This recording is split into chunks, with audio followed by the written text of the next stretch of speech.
I think we could all use a happy face in these uncertain economic times. This is the new face for Mazda, and they've decided to put it on first, the new Mazda 3, and it'll be coming in the MX-5 Miata later this year. I don't know, I kind of like a smile once in a while. I agree, Zach. I really like the front end of this thing. It makes me think of Sally Carrera from the movie Cars.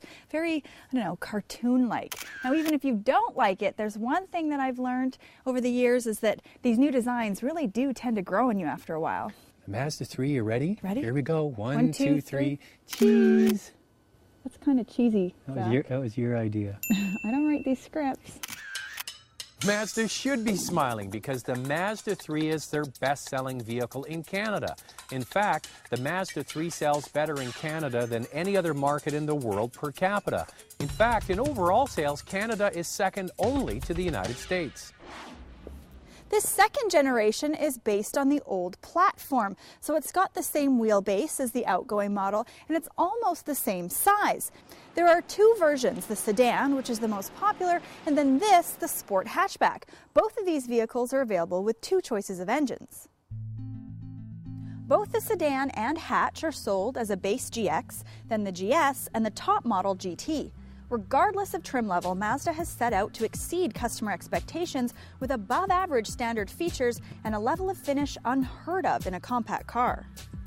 And they've succeeded. The very first generation Mazda 3 was the benchmark, or it set the benchmark for compact cars and even more expensive vehicles because of the finish and the fit that they had on the inside of that car. And this one is even better. They've got soft touch materials on the dash, the seats are more comfortable, the shifter is being raised up to make it easier, they've got a wrap-around cockpit design, and the information display has been put up higher on the dash so it's easier for the driver to see. The standard features list is impressive with power doors and windows, tilt and telescopic steering, auxiliary jack, height adjustable driver's seat, and front side and curtain airbags. The back seat remains the same comfortable space, and they split and fold to offer a very useful cargo area, especially in this sport model. Well, Zach already mentioned the soft touch dash, but just have a look at the interior in here. It's absolutely beautiful. Everything is very well laid out. You've got nice padded doors, and there's great accents of silver throughout. On some of the trim levels, you can get Bluetooth connectivity with audio playback, satellite radio, nav system, and leather seats. And it's really funny, Zach, to think that just 5 years ago, these were things that were only available on high-end luxury vehicles. Well, there's one major complaint for me, Lacey.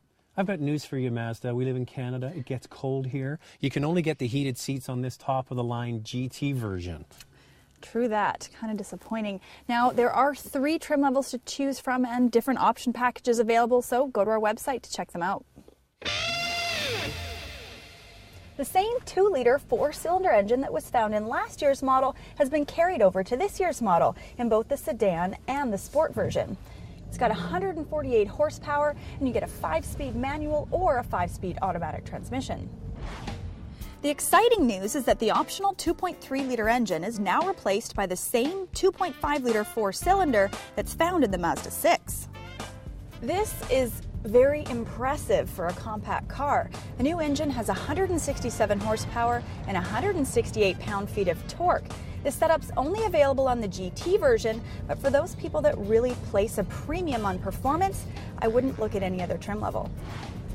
The GT gets a 6-speed manual and the same 5-speed automatic from the base unit. The base engine gets 8.1 liters per 100K in the city and 5.9 on the highway, with the larger engine that jumps to 10.1 in the city and 6.9 on the highway. I love driving this car. It's got such a peppy engine, the steering's responsive, the clutch has a nice light feel to it, and it takes corners unbelievably. But what really sets this vehicle apart for me is the interior. You just feel like you're driving a vehicle that's a little bit more upscale. Everything just looks so great. It's well laid out and simple to use. Now, I consider the main competition for this car the Toyota Corolla and the Honda Civic, but I've always held the Mazda 3, especially with the larger engine, above those vehicles in terms of handling and performance. But you know what, when you look at the base 2-liter engine, I think the Honda Civic is definitely a competitor for the base unit because that car also has great handling. But when you factor in this wraparound dash, the sporty interior, I think this car still sort of measures out a little bit ahead of those two vehicles if you're someone that's performance oriented. I particularly like the higher information display, which is easier to read in bright sunlight. The shifter is closer at hand and the wraparound dash is definitely sporty. Unfortunately, traction control and stability control are only offered on the top GT trim, but one interesting feature is the inclusion of xenon headlights on some models. This is a first in this class of car. Well, we mentioned this vehicle is based on the old platform, but they have tweaked it to make it better. First of all, that larger 2.5-liter engine, but they've also adjusted the brakes, and they are now more responsive than ever. Also more responsive is the steering. But when you get into some twisty roads, the steering kind of has a numb feel to it. It doesn't give you a lot of feedback to the driver. Some other adjustments they've made on the GT version we have here. There's more bolstering in the seats for lateral support, which is excellent. And you also get either 16 or 17-inch wheels, which provide more grip.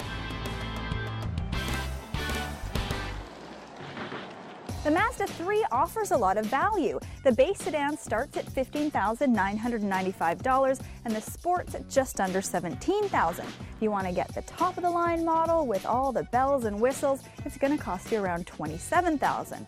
So Zach, I'm curious, what do you think of the new Mazda 3? Well, the first generation Mazda 3 was at the top of my list when you got the larger 2.3-liter engine for best-in-class handling and driving dynamics. And that doesn't change with the Mazda 3. The second generation actually gets better because now they've got that new larger 2.5-liter engine. It has, I haven't used this through the whole review, more zoom. The interior finish is also best in class, and the features that come with this car are amazing if you want to spend the extra money.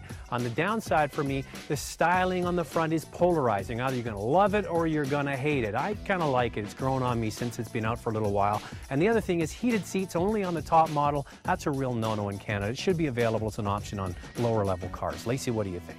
Well, Zach, I agree with you on a lot of the points that you've made. I really like the new 2.5-liter engine, and when you throw it in with that 6-speed transmission, the car is so much fun to drive.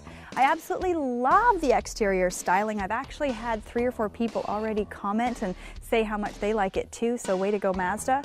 And I love the interior. The fit and finish is fantastic, and the use of different materials, it just looks great.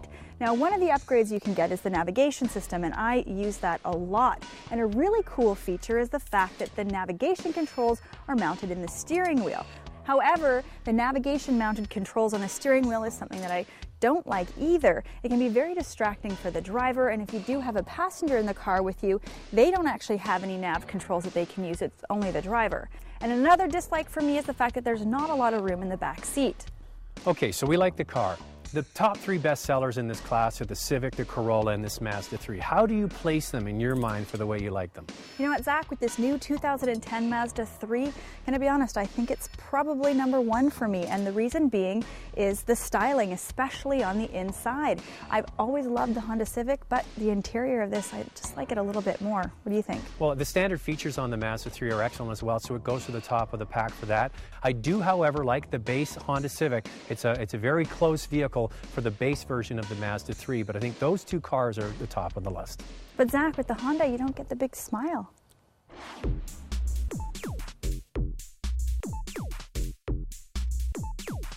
For complete specs, go to our website at drivingtelevision.com.